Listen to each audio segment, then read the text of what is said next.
Before we begin our dialogue, I think we ought to clear up some points that arose yesterday towards the end of the meeting.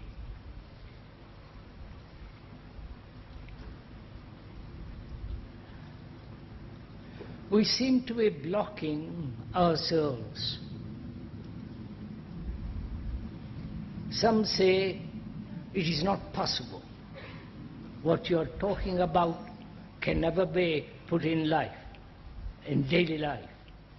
I've listened to you for 20, 30, 40, 50 years, and nothing has happened. I'm just the same as before. That's a block that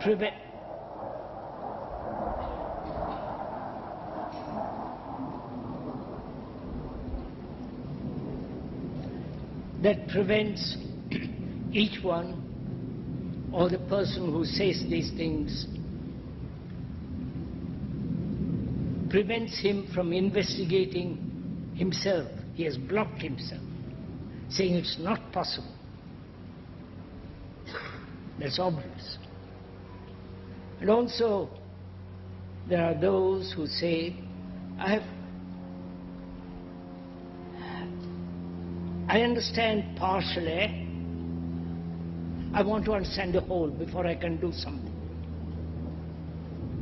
Again, that's a block. Again, that prevents your own investigation of yourselves. You are blocking yourself.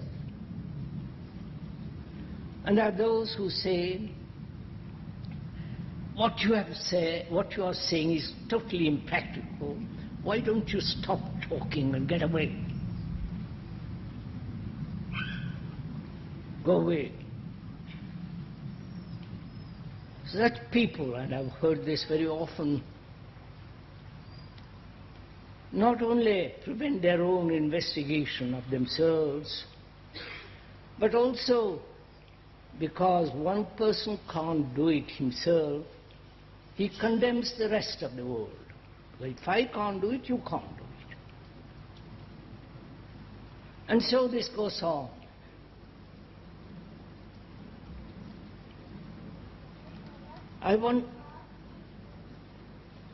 We'll start the discussion. As I said, please let me talk a little, and then we will have a dialogue. If we could, this morning and the next 4 mornings, realize, if I may point out, that we are not a whole 1,000 or 2,000 people in the tent, but we are talking to each other, single person.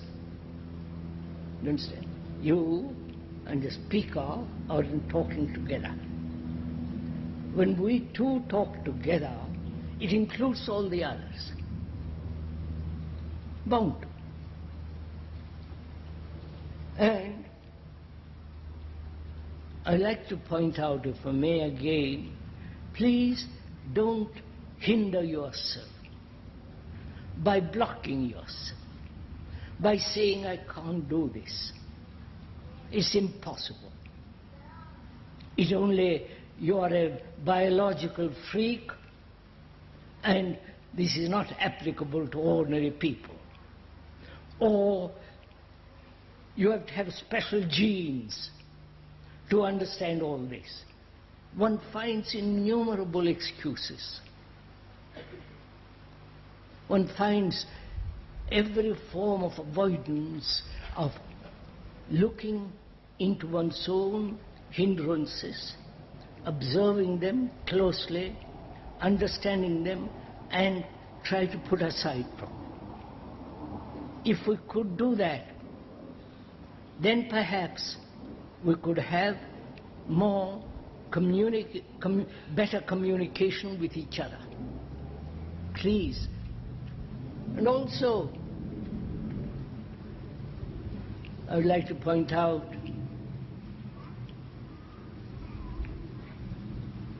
I think we don't listen.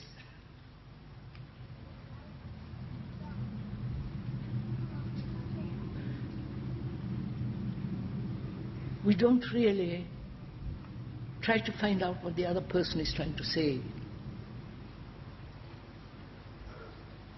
And listening requires certain attention, care, affection.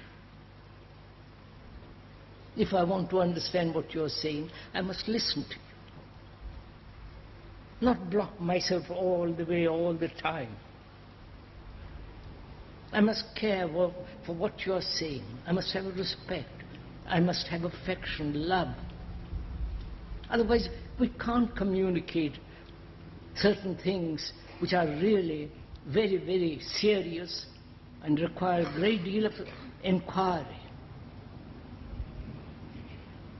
So if I may suggest that we listen with affection, with care. All these dialogues and what happened yesterday indicated that we have very little love for each other. Right? We want to assert our own points of view.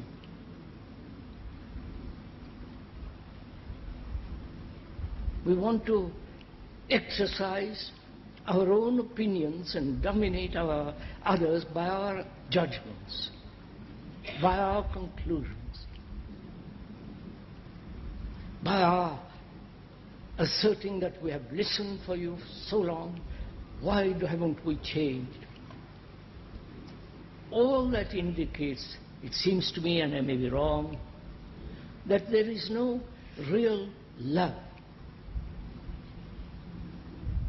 I'm not blaming anybody, I'm just stating this. Don't ride the high horse. And I think we should go into this question and deeply why we don't listen. All we say is, I've listened, finished. I've already listened to you for 20 years, so over. I'm not going to listen to you anymore. You don't say that to a child, do you? Whom you love. He wants to tell you something. He may be telling it to you 10 times, as I already told you. But next time he'd say something, you listen. You don't brush him aside. You're not impatient. You love that child. And I think in all these discussions and dialogues and talks, we are missing that essential perfume. I don't think we know what it is to listen with love. Which doesn't mean that we shouldn't be critical. Which doesn't mean that we should accept everything that is said. It doesn't also mean that we agree or disagree. You listen.